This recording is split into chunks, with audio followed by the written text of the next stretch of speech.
How's it going, everybody? It's your boy Levin back at it again with a solo quarantine cast, and this one feels a little bit weird. I didn't really know how to necessarily structure this video. I didn't really necessarily know how to format this video. I was initially going to do a bunch of research, do a bunch of dates, but I figured at the end of the day, I just wanted to do this in a way where it's not scripted, it's off the dome, and just tell it how I remember it, how I felt, because it really, now that I think about it, it really is something that really kind of put a lot of things into perspective for me, and a lot of things really hit home with me a lot. The things that I'm going to talk about today are kind of a little, like, I don't even really think I've ever really talked about them, to be honest with you. But I still want to keep it to form. I still want to keep it to, gaming, because it has a lot to do with gaming, and also my personal experiences with things, and just kind of like give you guys a little bit more of a background about myself, and just tell you guys more about myself so that you guys know maybe why I do things a little bit, about how I do things during streams, or maybe how I go about doing stuff in the future for videos, or the direction for the channel and whatnot. But I figured fuck trying to do a script for this, fuck doing all that. I could have easily done it, it could have been a much better video, but I said, you know what, it's been a bit since the last quarantine cast, and I don't really just want to make it, I always have to have a guest. I love having Eric Eccentric, he's my fucking co-host, but sometimes I just want to like come on and just do this by myself, and hopefully you guys enjoy it, hopefully you guys hear me out. And yes, this one is not really going to be too funny, maybe I'll throw in a couple jokes here and there, but this is more of a personal one, because it does have to do with depression, and it does have to do with just telling some of my personal experiences, and just telling some of my personal things. I have kind of talked about depression and how I dealt with it in the past, in previous streams and previous videos and stuff, but I don't think I've ever really delved deep into it how I plan to do it today. But for me to actually start this, I actually want to throw it back all the way to 2013. And 2013 was a really weird year for me. I was on the verge of just changing high schools. I was actually transferring to an alternative high school, and the reason being was because I was so caught up with with being at the high school that I was, the normal high school, if you want to call it that. I was really caught up with the social aspect of things. I was meeting a lot of different people, meeting people that I never really thought that I would associate with, but I did. And it just kind of like took me by storm, right? I was meeting all these kinds of people. I was kind of like experiencing different things. I was just, finding out things about myself that I didn't even know, because I never really burst out of my own bubble, right? So yes, with that being said, my grades did actually start dropping, and one day I just remembered, hey, Alexis, yes, I'm saying this right now, my name is actually Alexis. It's not actually Alex. You guys could actually make fun of me for that, but I prefer to be called Alex, just because it's just something. I much prefer Alex over Alexis, but yes, my name is actually Alexis. Big revelation, I guess. And I don't really feel like cutting this whole thing out, because I have been talking for about 4 minutes, and for me to start over is going to be a pain in the ass. But anyways, yes, they're like, hey, you need to, you have a meeting with your counselor. And I was like, a meeting with my counselor? What the fuck did I do? And keep in mind, I wasn't really a troublemaker in high school. I never really ditched class, maybe like once or twice. I was kind of like a class clown whenever I had other friends in the same class as me. But other than that, the biggest thing that I never really did, the biggest thing to get me really in trouble was maybe I didn't really do homework, maybe I didn't read a certain book or something like that, right? Maybe I didn't write an essay that I was supposed to write. But yeah, they're like, hey, go meet up with your counselor. And so I go, and my mom is in the counselor's office, and I'm like, what the fuck is going on right now? Because once you see your mom in the counselor's office or in the principal's office without you even knowing what the fuck is going on, you start to get worried, and automatically I'm like, fuck, dude, like, what the fuck is going on right now? So the counselor pretty much breaks it down for me, and she says, you know what, she's really nice. She's like, I've been keeping up with how your grades are, and it doesn't look like things are gonna change. We have two options for you. The first option is you can stay here, and you could be held back a year. And I was like, okay. And the other option is for you to transfer to the alternative high school. And for those of you guys who don't know, who probably are younger and probably don't know anything about that, an alternative high school, at least the one I went to, is meant for you to catch up on your grades. But the caveat is it's not that simple. The caveat is it's more strict, it's more regulated, and it's smaller. So all eyes are on you. If you fuck up, you are going to the other high school, which is where the real troublemakers get sent. The alternative high school is meant for you to catch up on your grades, and there's no fucking around. If you fuck around, they're just not going to waste their time with you, and they're going to send you to I forget what the other school is, but yeah, they'll send you to the bad kids high school. That's where you don't want to end up, right? Because then you're pretty much fucked. But my mom at the time, and she still is like this, she really just wanted me to stop fucking around, right? She was frustrated with me. I wasn't really exactly the best son at the time either. I was doing a lot of stupid shit, and I'll get into that later. But she was just like, no, you're not going to stay here. You've been screwing around too much.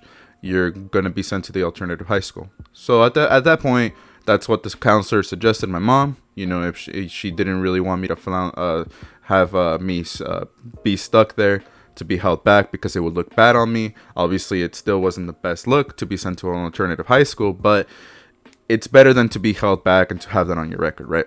So she said, yeah, I really recommend it. We'll set up a meeting.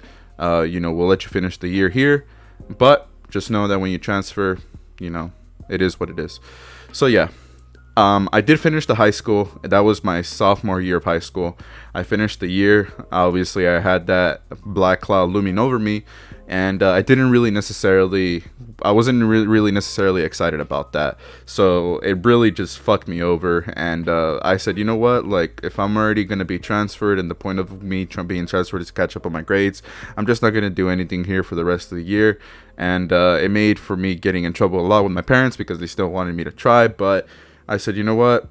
Fuck that. I'm just going to wait until I get transferred. And around that same time, I actually started a relationship with my wife, the person that I call my wife now, the woman that I call my wife now. And at the time, I didn't really, obviously we had just been barely starting dating. And at the time, I didn't really necessarily know where that relationship would take me. In the past, I was, and my wife calls me this, but I was quote unquote a player, right? But I didn't really think of myself like that. And the reason why is because I was in a lot of meaningless, kind of petty, kind of just relationships that you're in because you just want to be in a relationship. And I was in a relationship for a couple months with people. And I was with one person for a bit, but most of my relationships, and this kind of gave me a bad rep with girls, and the reason being is because I was in a lot of relationships, and obviously I had a lot of people added on like Facebook and social media and stuff like that. But a lot of people picked up on that, and they're like, why this dude is just like dating every single girl, like he's a big fucking player. But in reality, I was really in relationships most of the time. Some of the relationships I was in were just for like a month or even a couple days or weeks at a time. So that's why I say they were really meaningless. And I feel the reason being is because I just wanted to kind of feel validated. I kind of just wanted to feel like I guess what I'm trying to say is, whenever I found out somebody had some sort of like interest in me, whenever I found out somebody kind of liked me for a bit, I just said, you know what, fuck it, I'm just gonna ask them out, be in a relationship, right? And it was just stuff like that. You could call me a player. It was like that, but And nothing really escalated. I wasn't a player like that. I was just, honestly, a lot of my relationships didn't really escalate, besides like kissing and stuff. Yeah, to be honest. And I'm not really gonna get into details about virginity and doing it or whatever, because you don't need to find that out with me, But yeah, so like I said, I didn't really know where the relationship with my current girlfriend at the time, was really going to be taking me. And honestly, it was kind of the worst time for us to get together, because that's around the same time that my parents were being really strict with me. And not to mention that I was also, one of the things that I was also doing was I was smoking marijuana. I was smoking weed. And that's one of the biggest fucking no-nos for my dad. My dad grew up with I don't really want to get into detail, but let's just say that his brother, my uncle, kind of fell deep into the drug side of things. And my dad, knowing that, he didn't really want anything to do with that, especially at his home, especially with his son. So he immediately thought the worst. And one day I was with a buddy who I thought was cool, and we just smoked. We had a session, and I go home. We go to the store. I don't know where the fuck he's at, so I just go home, because I'm literally outside the store for like 30 minutes waiting for him to get out. I just figured, you know what? He's probably trying to find me too. He couldn't find me, so he went back to my house. So I go back to my house. He's not there. And everything's chill. I'm just kind of like waiting for him. I didn't have a phone at the time. It took me a long time for me to actually get a cell phone. I didn't have a phone at the time. He didn't have a phone at the time. And eventually he comes, and he was meant to stay the night at my house. And eventually he comes back to my house, and he's like, "Hey, so I ran into my aunt, and she's gonna take me home. So I just came back to pick my things up." And I'm like, okay, fine. That's kind of sucks. We're gonna spend the day. We're gonna just hang out, and you're gonna spend the night here. But okay, I guess. So he goes home. I'm baked out of my mind. He is too. And I don't really think too much about it until like an hour later. He comes home with his mom. He comes to my house with his mom, and his mom is telling my mom how I pressured him into smoking weed. And my mom, really defensive of me, she backs me up. She doesn't really know the whole truth, but she doesn't really think, or maybe she had some inclination as to me doing that stuff at the time, but she was defending me. And she told that lady to fuck off, and that regardless of even if I was smoking weed, that I'm not the type of person to be pressuring him into smoking weed, which is completely true. I'm not one to be pressuring you into doing something that you're not. He was completely down, and yeah, he just ended up being a fucking snitch. So that kind of ruined a lot of things for me around that time. But yeah, it's kind of fucked up. But yeah, so that happens, and I'm also transferring schools. I'm in the middle of a relationship, right? I just got with my girlfriend, and I say it was one of the worst times to get together with her, was because I was in trouble, right? I was already in bad terms with my parents, because I was already switching high schools, and they had to adapt to that, and I did too.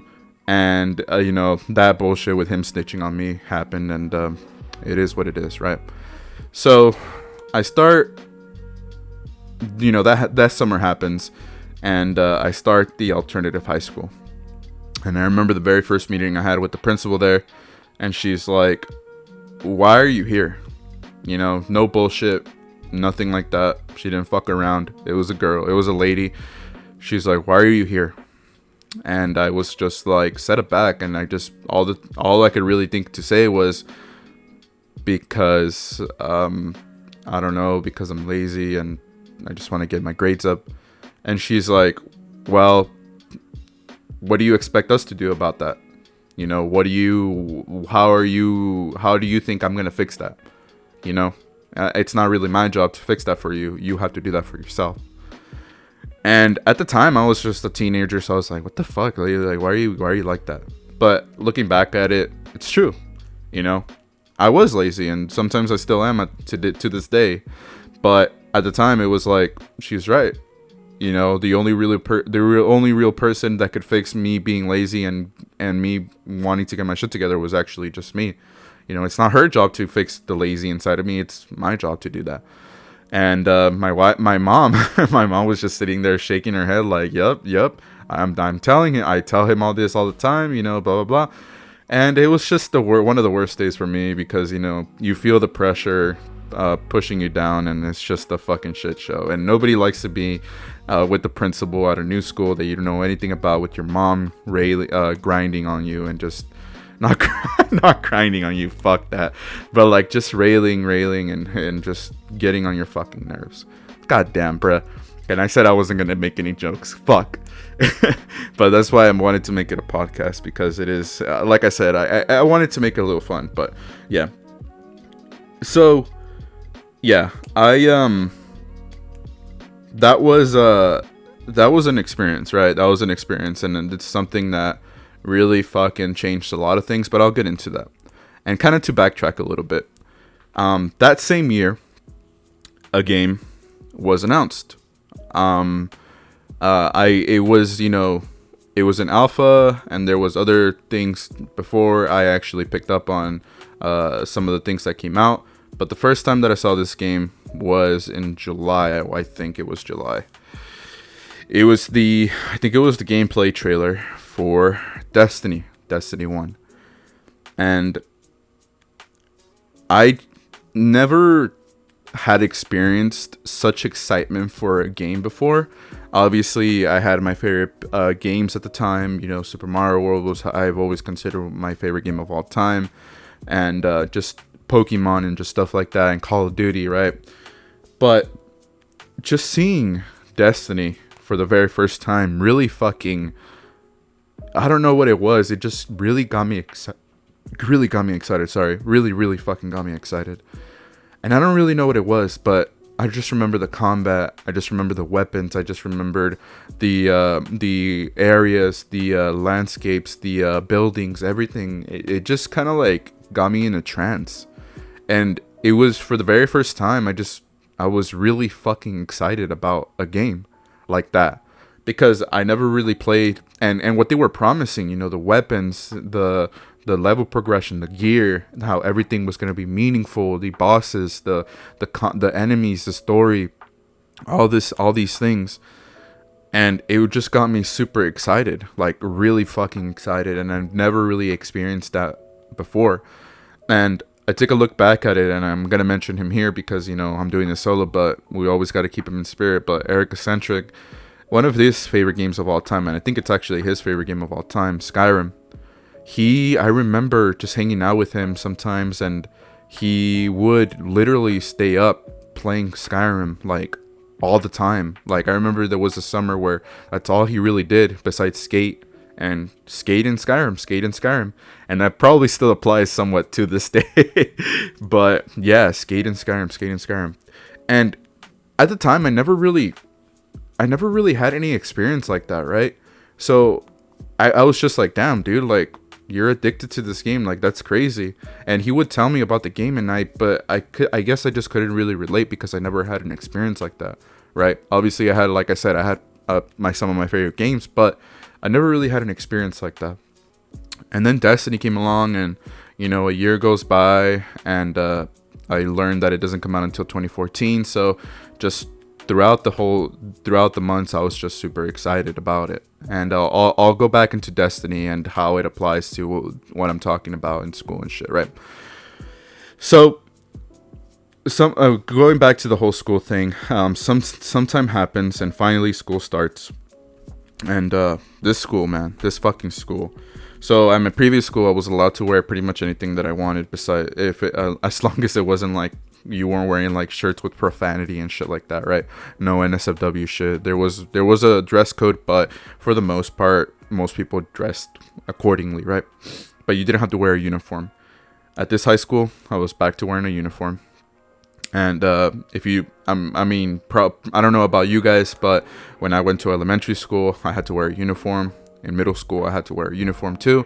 So going into high school was the very first time I had that experience of not wearing a uniform and finally being able to, dress how I wanted to dress. And it also helped me, kind of find out the style that I, wanted to have. And I still kind of have some of that sense of style to this day. Some of the things that I used to wear back then, I still kind of wear today. But yeah, this new high school, like I said, was more strict, was more regulated. So they didn't want to have to deal with dress codes, and they didn't want to have to deal with people getting bullied because of what they dress. So they just said, fuck it, everybody's going to wear a uniform. You could either wear a black polo, you always have to wear khaki shorts, khaki jeans, and you could also wear the school shirt. And that was it.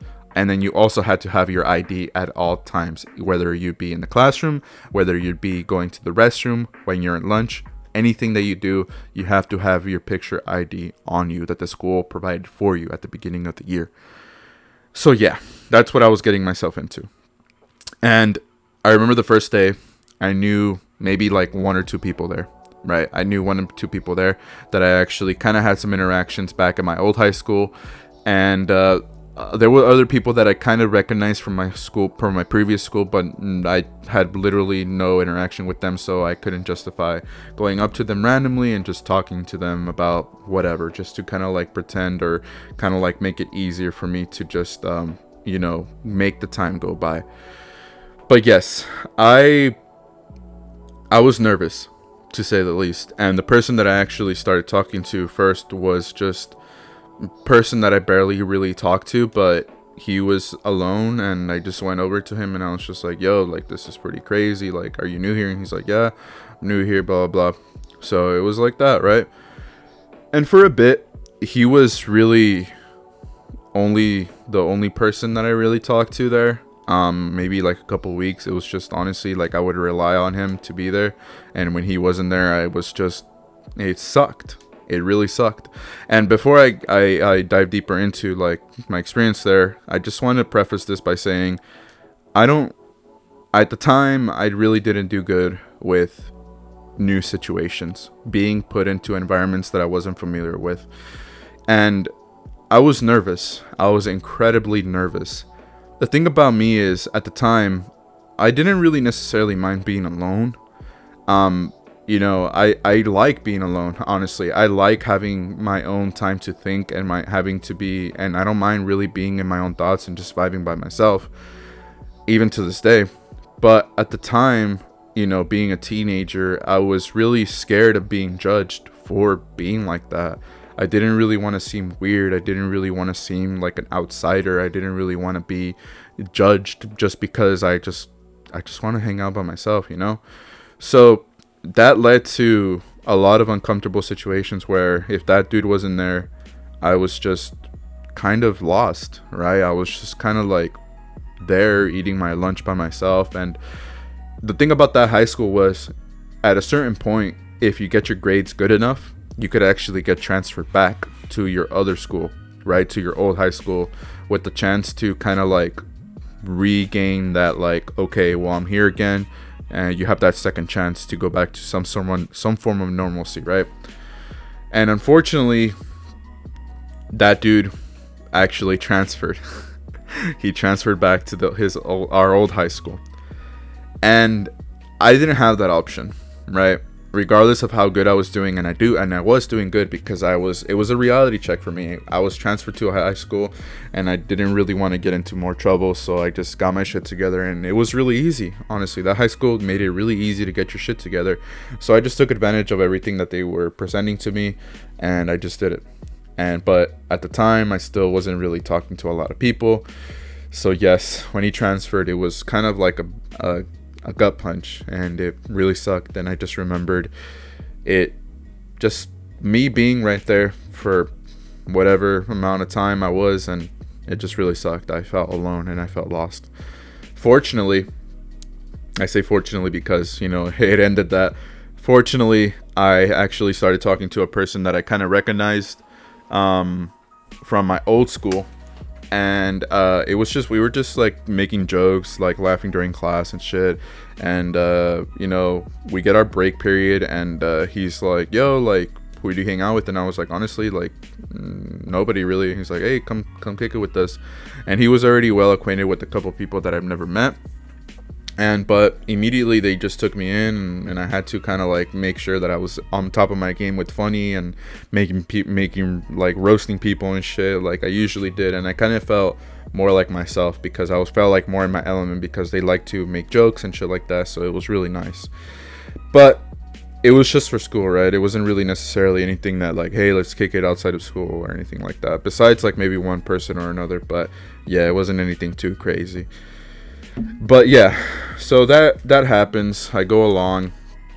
The relationship with my girlfriend is, we went through a lot of trials and errors. I consider her my first serious girlfriend. And at the time, like I said, I was like in a lot of petty relationships, a lot of meaningless relationships, and she was she was like truly the first girlfriend that I've had where I really, really had to get my shit together and try. So I was still really like trying and figuring out how to be a good boyfriend, right? How not to be jealous, how not to get mad at certain shit, and just understand that she doesn't really necessarily think the way that you do, right? She's into what she's into, I'm into what I'm into, and we just kind of like had to work on not clashing heads when it comes to certain things. And we had to really work at doing that, because I knew from the first time that I hung out with her, I fell in love with her. I never really experienced anything like that, and she knows this. I've told her this before. The very first time that I hung out with her, I fell in love with her. And it got to the point where I didn't really even know what that meant, right? I didn't know how to feel about that, because I've never felt that way. But looking back at it, yeah, I fell in love with her the very first time I hung out with her. And it was crazy. I remember making a Facebook post about, hey, like, I'm feeling lost, like, I don't know what to do. And I remember somebody like messaged me, and I was like, I don't know how I feel, like should I tell her I love her, like, I don't know. And they were just like, no, you're rushing things. And looking back at it, I'm really grateful that they told me that. And eventually I told her that I did love her, and obviously it was like not even really that much into our relationship that I told her that. And she was like, let's kind of like chill out, let's take it slow, let's make things work, let's not rush anything. And nowadays I'm really happy that we did that, right? Because I didn't really want to ruin anything by me pushing this agenda that I loved her and that she has to love me back, And I'm really happy that teenager Alex was like cool with that, right? Because I would have been really mad at myself now if I wasn't. So yeah, it was just a lot of that. And at the time, I had my friend group, right? I had my friend group outside of that. I had a lot of friends at my old high school. We were still really, really cool with each other. But things changed. Things changed. And what I mean by that was, they got to see each other pretty much every day because they went to the same high school. I was in a completely different high school. I didn't really have that interaction with them at that time. So it was really like I had to go out of my way to make sure that they still kind of remembered me. And it just kind of sucked because I did lose a lot of friends because of that. And friends come and go, right? Especially when you're in high school, and this is something that I want you guys to know. If you lose friends over time, it's okay, right? It's okay. Those who really care for you, those who really want to be with you, will stick around. I promise. And I know this very well because the person that I call my best friend, my brother, Eric Eccentric, he was the person that I had known at the time the least amount of time. I had friends from elementary school, from middle school, that I still was friends with during high school. And then I didn't meet Eric Eccentric until high school. And he's the one that stuck around, right? It's crazy. And we talk about this, from time to time. But you would think that these childhood friends would stay with you the longest, but you just never really know. People have their own ideas. People vibe to their own rhythm, and I went from like dead ass. I went from like almost a friend group of like 12 people to just to just him. And obviously I'm really good friends with his wife. They're my best friends, and obviously I have a best friend with my wife's best friend is also a really good friend of mine. She's one of my best friends too. And now that I work, I'm getting well acquainted with other people that I call friends, luckily, and it's really cool. But yeah, don't feel bad about if you lose friends. It sucks. Trust me, it really does. You kind of wonder how things went like that, what happened, but it just happens, man. It just happens, and you gotta understand that those who really want to be your friend, who really care for you, will stick around. I promise. But yes, getting back into topic, this is the reason exactly why I wanted to make this a podcast and not a formal video, because I do have a lot to say and a lot of things that I want to talk about and mention. But getting back to what I was saying, I was dealing with trying to be a good boyfriend. I was trying to make sure that I got my grades up, but at the time, like I said, I had to find friends and things to do, because I was kind of having a fallout with that friend group, and I don't really want to seem like a bad influence. This is not the person that I am today, but I want to mention some of these things because it's me. It's who I am, and it's some stuff that I did. So I started regularly smoking weed. And nowadays it's not really a big deal. Weed is becoming legal and all that shit, but some people still frown upon it, and some people who are younger still are like, oh my god, how can you smoke weed, blah blah blah, it's super bad. But yeah, I was smoking weed and it was still something that was really frowned upon by my father, and obviously my mom, I felt, was more chill about it. But she just didn't really want me to get back into how I used to be and being the troublemaker and just getting into trouble. So there was a lot of experiences, a lot of things where I would just make it way too obvious I was a really bad liar. And it got to the point where I lost a lot of the trust that I had with my mom and my dad. And it got to the point where I almost got kicked out, actually. My dad told me that he didn't want me to be there anymore because he was done with me. He was done with my bullshit. And I thought, what? I'm probably going to have to move in with my girlfriend. And yeah, it got to that point. But luckily, things worked out and I got my shit together with them and stuff. But yeah, so fast forward to 2014. It's around September, and I'm really excited. I have a PS4, and Destiny comes out in September. And unfortunately, I tried my best, but I wasn't able to get it on release day. It wasn't until my birthday that I was actually able to get it, because I got gift cards and whatnot, and I was able to get it. So I got Destiny, and at the time, there was already a lot of content out for it. There was a DLC about to come out. Guides, videos, everything that you can think of was being made about Destiny. It was the game to play. People who don't even play Destiny anymore, who don't give a fuck about it, they just wanted to ride that popularity wave, were playing Destiny. YouTubers that you probably don't even think touch Destiny, and it was just a roller coaster, because like I said, I didn't get it on release date, and I was able to get it until my birthday. And when I got it, I was just entranced. I fell in love right away. I was really, really bad at replying to my girlfriend, aka my wife at the time.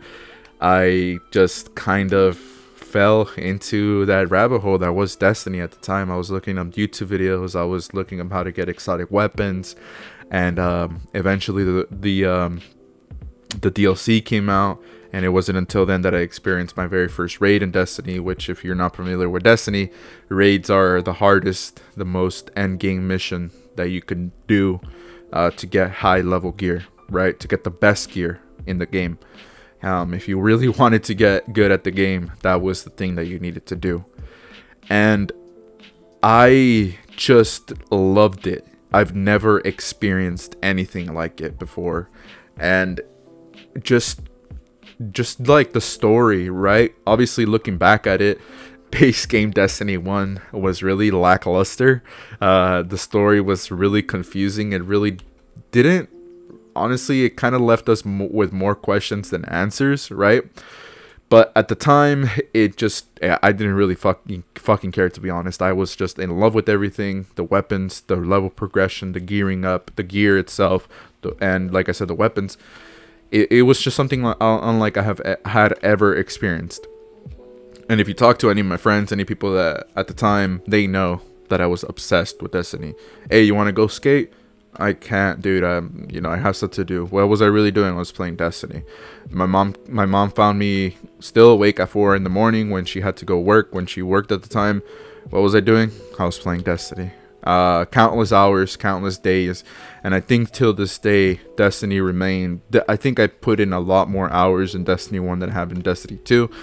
I put in over 1,000 hours into Destiny by the time that Destiny 2 came out.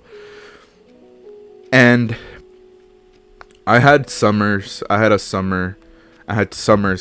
where it was just all about Destiny. DLC after DLC came out, and it was just my life. It was my fucking life. As sad as that sounds, it was my life. I was obsessed. It was the only game that I wanted to do, besides maybe a couple, maybe a Call of Duty would drop and I would play that for a bit, and I would play that with people that I met on Destiny, and maybe an indie game. I was starting to get into indie games at the time. Maybe other games came out at the time, but Destiny was the game that I always came back to because I loved it, right? I loved it. I still love it, and I'll get into Destiny here in a bit, what I think about it nowadays. But yeah, I loved it. I fucking love Destiny. And like I said, for a while, that's all I really did. I met people. I have friendships still to this day that I consider some of my closest friendships because of Destiny. I still keep up with some of the people that I used to play with Destiny 1, and it was just amazing. And the reason why I'm telling you this was because I used Destiny kind of as a replacement for the people that I've lost in my life, and that means friendships, and it just kind of replaced all of that. And sometimes I wonder if me losing friendships was my fault, and I don't really know. Because I didn't really end on bad terms or good terms with these people. It just kind of ended, right? Our relationships just kind of ended. Our friendship just kind of fizzled out. And looking back at it, the reason why I was so entranced with this was because I didn't really know who I was as a person. And I didn't really know what I wanted for myself. I didn't really know what I was going to do with my life. I was on the verge of, graduating, I guess. Not graduating, but like I said, I was just on the verge of all these other things. And it was just really scary. It was really scary for me. The best thing that I had going for me was an amazing girlfriend. And Destiny, honestly, Destiny.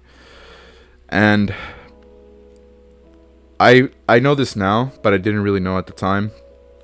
But I was depressed. Because I didn't really know who I was as a person. I didn't really know where my life was leading me. I didn't really know what I was going to be doing in a couple of years. And these are things that I thought about every day for a long time. And I bring up Destiny because it was such a huge part of my life at the time. It still is. I have a fucking Destiny tattoo for God's sake. And it was a huge part of my life because it at least took away some of that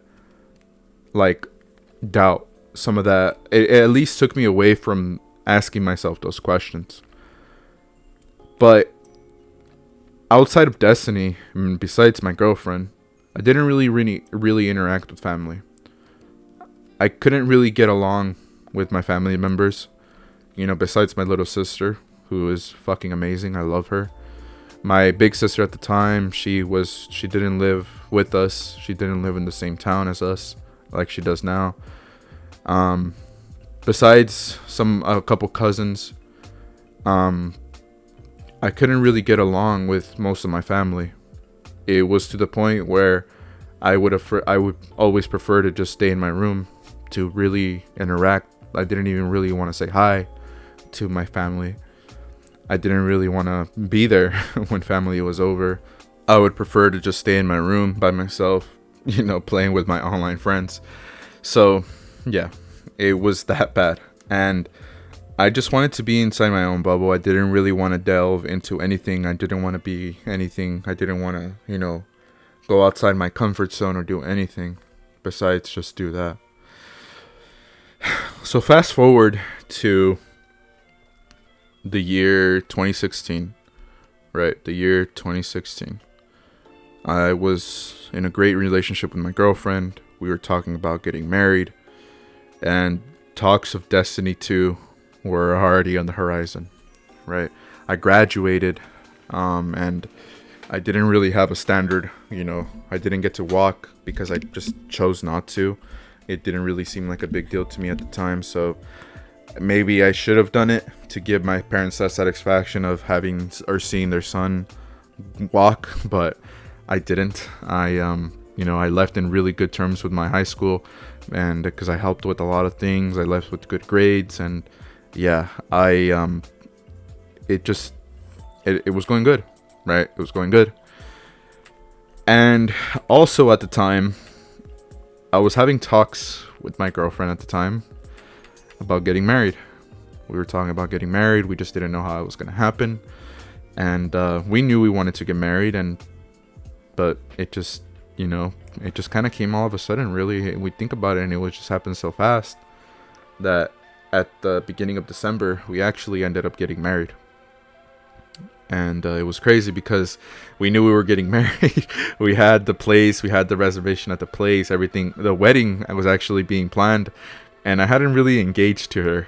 Maybe I could talk about how the engagement and everything went, but yes, I engaged to her like a month before we actually got married, but we already knew we were gonna get married. We had the date and everything, which is funny.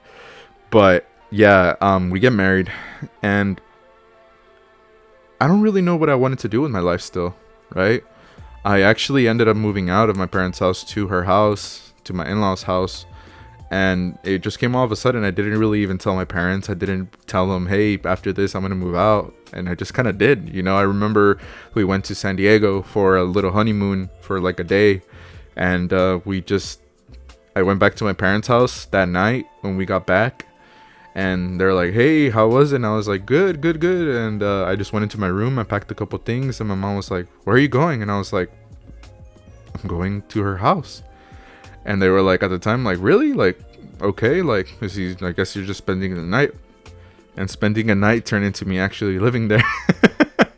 I didn't tell them. We didn't really even tell my parents-in-law, my in-laws. It just kind of happened, right? It just kind of happened. It just kind of worked like that. It's kind of crazy to think about how I just did that, but it just worked out, right? I think it was more of a thing where, like, they understood now that I was married, that what were they going to do, right? They couldn't really do anything. And my in-laws, especially my mother-in-law, she kind of was pushing for us to get married, right? So she was more okay with it. She didn't really mind. If anything, she would have preferred that I moved into their house rather than her moving into my parents' house. But yes, shortly thereafter, though, I was presented with an opportunity to leave my hometown. I call it my hometown because I have lived here pretty much all my life, besides, the spell that I lived, the couple years that I lived when I was born in Mexico and I was raised in Mexico. But then we moved over here to the U.S. When I was really, really young. So I call this my hometown because I pretty much lived here all my life. But my cousin calls me up one day, and he presents me an opportunity to go work with him in LA for his company. And I tell him, I kind of like blow him off. Like I'm like, oh yeah, sure. Like, I'll think about it. And I wasn't really going to plan on calling him back. It just kind of seemed like a little far fetched because it was such a huge thing that I didn't really know how even it would work out. Right. So I just tell him, oh, okay, yeah, like, I'll think about it. I'll do this and that, and I'll let you know what's up. And I didn't really think about it. Of course, I told my wife. She's not my wife, so I'm gonna be calling her my wife from now on. I tell my wife, and she's like, "Oh, that's cool," but like, we didn't really think too much of it. And then eventually, he calls me back sooner to the time because they're gonna need people to hire at the beginning of the year, 2017. And he calls me back and he's like, "Hey, so have you thought about it? It's a really good opportunity for you. You get some work experience, And previously, my only job was Party City, working retail for a bit, and that was it, right? So he's like, I think it'd be really good for you. You'd be making your own money, We'll figure it out where you'll live, We'll figure out where you live." And yeah, I had to pretty much figure it out. I wasn't really sure. All I really went into it thinking was, okay, well, all right. So I talked to my wife, talked to my parents, talked to my in-laws, and they all just said, "Yeah, well, just do it. It'd be good. You'd be making your own money, and just why not?" So I do it, and I remember just that day. And the day came when it was literally the day, that weekend of New Year's. I cried my fucking eyes out. I was an emotional fucking wreck because I didn't really think I was actually going to get like that, but it all hit me. I was instantly homesick, and I hadn't even gotten into the car to start the drive to Los Angeles. I was instantly homesick. I was about to leave my wife. I didn't really even know, right, what was about to happen. I didn't even know how often I was going to see her. I was going to miss my parents, my in-laws, because I didn't really know what I was getting myself into, right? I just figured it's the time, bro. It's the time. You're supposed to do this. You just turned 20. This is what you're supposed to do. It's time to grow up, is what I told myself. So I pretty much just left my hometown, left my wife, left my family, left everybody. Obviously not leave them like that, but I just to go to Los Angeles to work. And for the first month, I just remember, like, obviously it's in the winter, right? It's December and it's into January, and I just remember how I think about it, how I remember it. I just remember feeling cold. And lost and kind of alone, even though I was staying with my cousin at the time, he's a really fucking amazing person. I consider him my brother. He obviously he had his own things to do, right? He worked kind of under the same company, and he was incredibly busy. He was incredibly good at what he was doing, and he wasn't busy, right? And yes, I would hang out with him from here and there, but just wasn't the same. Right, I loved him, and I my fondest memories with him are with when I was a little kid, and he would come visit, and we would get into these crazy adventures. But when you're living with the person day to day, right, you think it might be exciting, but they have their own shit to do, and at the end of the day, you're not really their priority. And I had to learn that really quickly, right? Because as much as I wanted to hang out with him after work, he had his own things. He had to do some other work stuff. He had his other plans, and it's okay, right? It's okay. He's an adult. He has the right to do whatever he wants. But yeah. And eventually, I was feeling alone, and I just remember really waiting for that first time that I was able to come back to my house and just see my wife and just spend the night with her, and just do all that. It just sucked. It really, really sucked. But eventually things picked up. My cousin's roommate told me, "Hey, just tell your wife to come over here. She'll find a job, and if she goes to school, fuck it. But you could stay with us."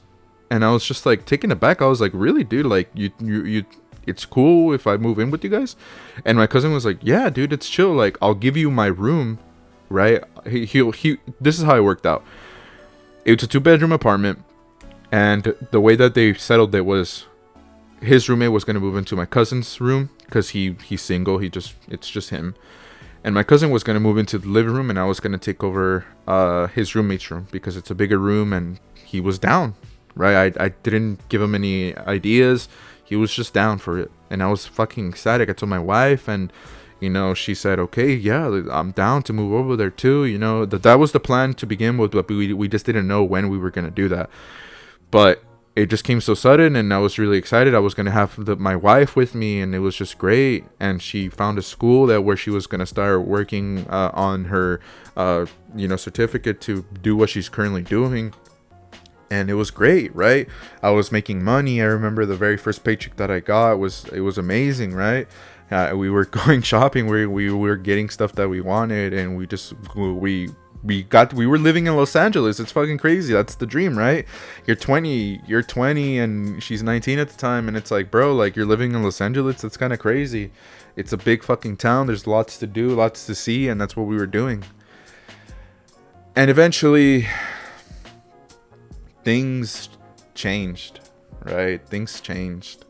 A lot of things, you know, financial wise, mental health wise, happened, and it really took a toll because we were stuck there.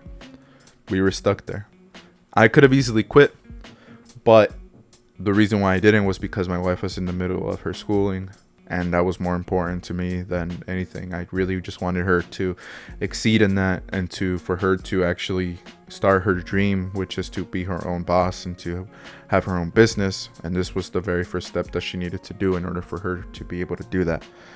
She needed her esthetician license, and that's the way that she was going to do it, by finishing her schooling. And that wasn't going to happen until early November. So picture me, middle of the year, dreading, you know, just doing what I needed to do. I was losing motivation with my job. I consider myself decent at what I was doing, but I just lacked the motivation. And going back to the Destiny talk, September that year, 2017, Destiny 2 comes out. I remember pre-ordering the $100 version of, I think it was a collector's edition. And I remember after work, I made sure that I got everything done. I got off early. I went home. I was super impatient. I went to GameStop to pick up my receipt. I went back to GameStop that night to get my copy of Destiny. And let me tell you, I took the day off. I took the day off. I think the next day, I played it throughout that whole weekend. It was amazing. Same experience that I had with Destiny 2. With Destiny 1, I had it with Destiny 2 all over again, and that really boosted my mood. That really boosted my my morale, I guess you could say, because there I was playing Destiny 2 with the same people that I was playing Destiny 1. And yes, I had dropped Destiny 1 for a bit because of everything that was going on in my life. So it was really nice to go back to it. And every day after work, after that, I would come back. You know, my wife would go to school at 5 p.m. and I would come back sometimes earlier, sometimes around that time. So I had that time to play and just enjoy the game for what it was. And it was fucking amazing, dude. I remember when the first raid for Destiny 2 came out, I took the day off because I was trying to go for World's First or just beat the game. And something that I didn't mention for Destiny 1 was it got to the point where the very last raid that Destiny brought out, the very last DLC raid that Destiny brought out, I think my biggest accomplishment still, I think, in gaming, and this might not seem like a lot, but to me it was at the time, and it still kind of is kind of crazy, considering the fact that this raid was kind of hard. It was more shorter than any of the other raids. It was more intense, more action based than pretty much all the raids except for the last encounter. My team placed in the top 200. And I don't exactly remember the number. Maybe I'll include it if I find a screenshot. But we got into the top 200. Or top 300, I think. And that is still a feat. Considering the amount of people that go for completing the raid on the first day. And That is fucking insane. And they don't do that. They don't do it like they do nowadays, where if you complete it within the first 24 hours, you get a special emblem. But yeah, it's just, it was just fucking incredible, right? The fact that I was able to do that, it was insane. So I was kind of trying to do that again with Destiny 2, but quickly, obviously I was older. I already had those experiences with Destiny 1, but quickly we come to find out that Destiny 1 did a lot of changes, did a lot of things that kind of where Destiny 1 left off, and a lot of great things that they had implemented into the game at the time. A lot of those things didn't really transfer over to Destiny 2, and that was kind of sad. That was kind of really depressing. But I still love the game. I still really loved it. I don't pay attention to it as much as I really wish. Destiny right now is in a really weird spot, especially, with the amount of content, with the things that they're doing. The community is really feeling weird about the game. But yeah, that was my experience with that. And but at the time, I was going through a lot. Things went downhill rather quickly. And this is where it gets a little bit more crazy and a little bit more kind of sad. But my cousin went through a very, very tough battle with mental health issues. And it kind of just came out of nowhere. It hit me like a rock. And it was just something that I was just kind of put in because I lived with him. So I kind of had to try my best to be there for him, and I was always really nervous about what was going on. I didn't really know how things would go when he would go to work and when I wasn't there at the house with him. So it was really scary. It was really, really scary because obviously I had things that I needed to do for my own, but me having the love that I do for my cousin, I just couldn't bring myself to do a lot of those things because I wanted to be there for him. Because like I said, he's like a brother to me. He still is like a fucking brother to me. He's done so much for me and I fucking love him to death. I would do anything for him. But it was just to see a person who was incredibly positive, incredibly adventurous, incredibly outgoing, and incredibly just amazing. To just see them go through that is really, it's a crushing blow, is all I could really, to put it bluntly. It fucking sucks. It really fucking sucks. And to witness it firsthand, it's just something else. So I was dealing with that. I was also dealing with a lot of financial situations. The roommate that we had kind of like really turned on us. And he kind of left for a bit, right? He kind of went off to do his own thing for his job. And he wasn't really there for a while. But when he did come back, he pretty much told us that we needed to leave. That he was going to kick us out. And that he had already found people to take our room.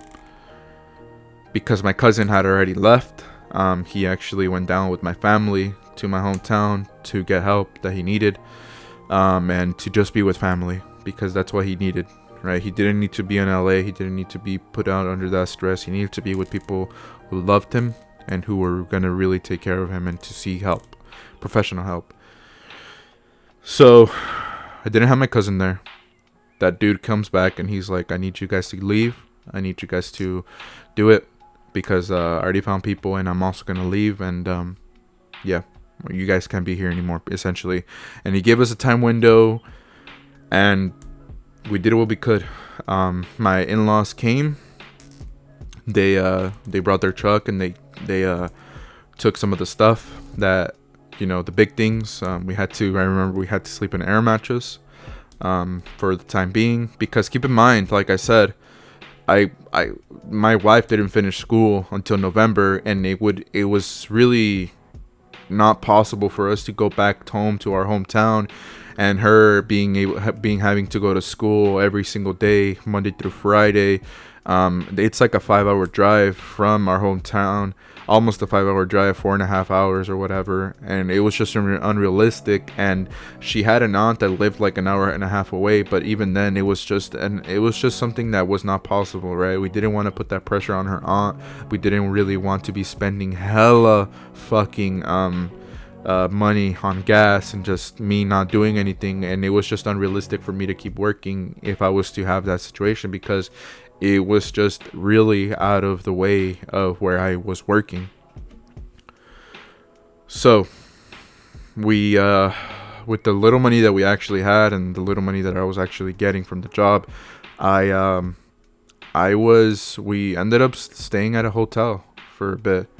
And we didn't really know what we were going to do after, but at least we had that. We would go do our thing throughout the day, and we would go back to the hotel, and that's where we would sleep for like a week or so. And then we had no other choice. We really had no other choice. And this is something that I don't really talk about. This is something that I've never really mentioned with anybody, but we had to, we were essentially homeless at the time. It's crazy to even think about that, but we were essentially homeless at the time because we didn't really have a place to stay. But eventually we talked to my cousin, the one that contacted me for the job in the first place. And we told him all our situation, and we told him that we only had this amount of time. It was already about to be the time that my wife was about to finish her school. And we asked him if he could let us stay at his place for a bit, that we would clean up after ourselves, that we would do anything to help out. And just like, he's an amazing person. He is very, really, very helpful. He loves his family, and I love him to death too. And just the things that he's done for me, I will never forget, and I'm forever in debt to him. I just love him to death, and he was more than willing, and his wife is really amazing too. She's a really, really nice person, and they let us stay, and they lived in a studio in LA, a really, really fancy studio, because he's the manager, right? He's a manager, so he makes a good amount of money for himself. And we lived in downtown Burbank for a bit, and it was just cool. It was cool, right? Obviously, we hated the fact that we had to live with him, not because of we had to live with them, but because we felt like a bother. We felt like we felt like, why do we have to do this, right? I don't want to be bothering you guys, right? You guys, this is your privacy, this is your home. We don't feel comfortable because we don't want to be taking away what you guys do. We don't want you to be coming home and then you see me just right there in the living room or whatever. So yeah, it was a pain in the ass, but it is what it is, But it was cool because we lived in downtown Burbank for a bit. But yes, but moving forward, my wife finished the school, and we finally come back. I put in my week's notice, and we came back. And I remember that first night, we didn't even unpack anything. We just got home. We just kind of looked at each other, and we just told ourselves, we're finally back. We're home. We're here. And this is where we've been. We have no desire. We have no real need, no real wants, no real pressure to ever, or maybe in the future we do plan, but we're not in a hurry to move out anytime soon because we've experienced it, and we weren't ready. And that's the thing. If you're wanting to move out into a big town like Los Angeles, you need to be fucking ready.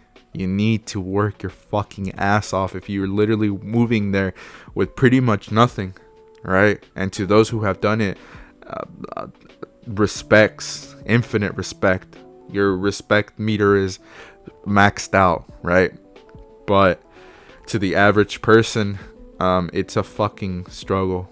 It is a fucking struggle, and it's the hardest thing that I've probably ever had to go through besides my own mental battles and stuff like that. But yeah, it's fucking wild, and I'm really sorry that I probably dragged it out.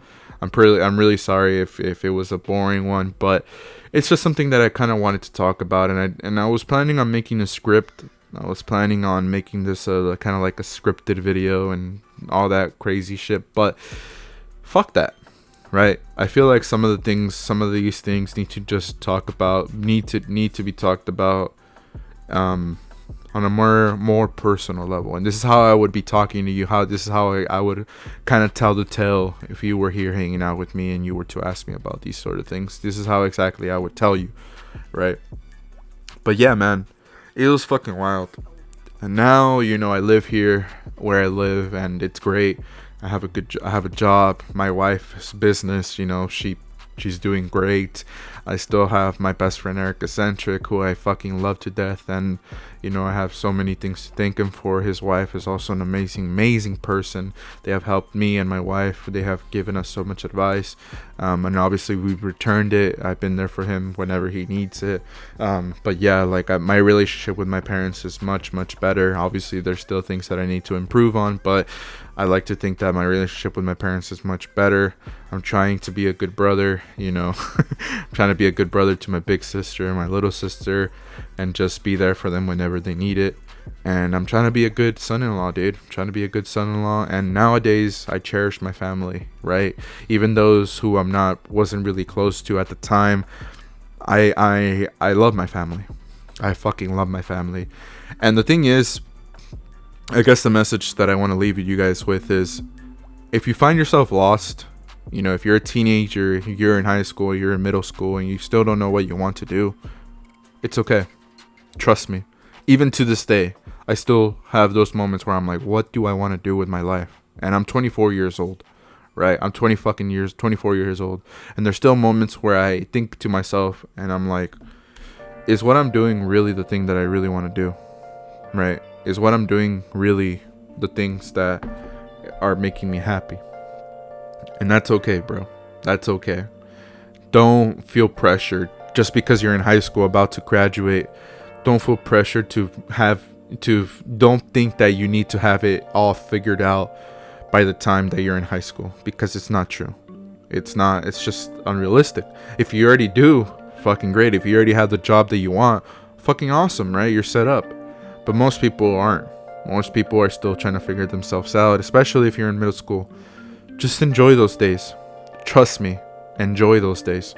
There's plenty of stories, plenty of times, plenty of things that I could talk about, plenty of experiences, crazy fucking experiences that I could talk about during my middle school, during my high school days, that I could talk about, and maybe I will in story time videos. It's time for a comeback, for those videos to come back, but enjoy the time that you have, because once that time is gone, it's gone.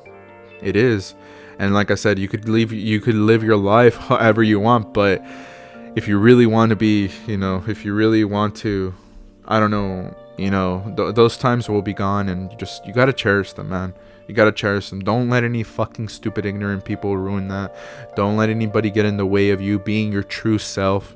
If you're just discovering things about yourself, it's okay.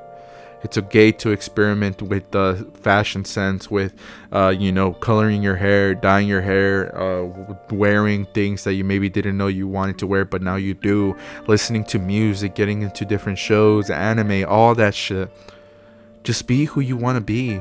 Discover things about yourself. You have to be selfish sometimes. It's okay to say no to people. And if your parents aren't for it, it sucks, because like I said, I've been through it. It sucks, but eventually they're just gonna have to realize that is who you are.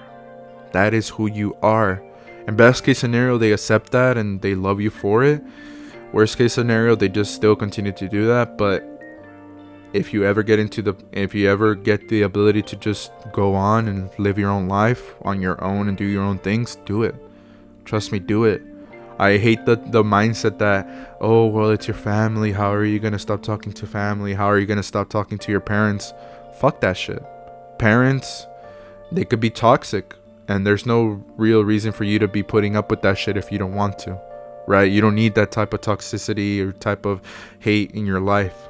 And you don't need anything preventing you from being who you really want to be as a person. So if you could do that, just be yourself. This year, for me, is all about that. And I've talked to this about with my wife. I've talked to this about it with my coworkers. But this year, for me, it's just about being my fucking self. 2020 fucking sucked.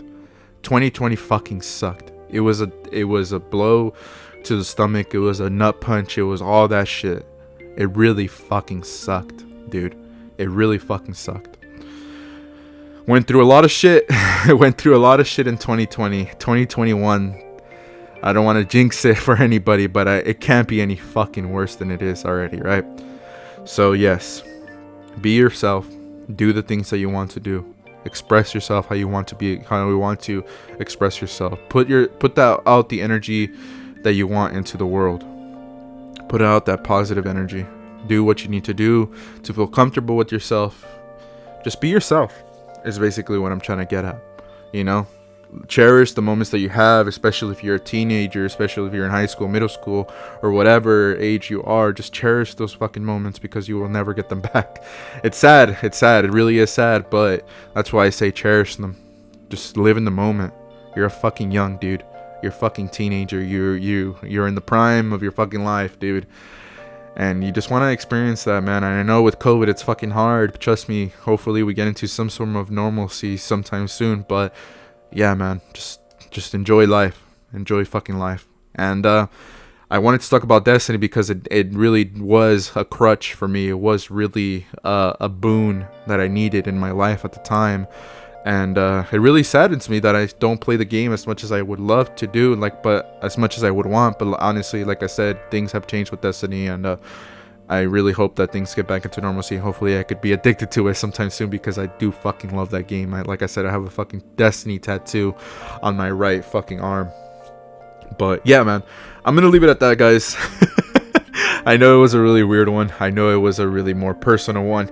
It wasn't really filled with jokes, but that's just how it has to be sometimes, man. And I'm at a point in my life right now with YouTube where I fucking love doing it. I love streaming. I love just doing what I do on it. But I want to be more of myself this year. And sometimes there's gonna be those moments where I just want to talk about stuff that's deep.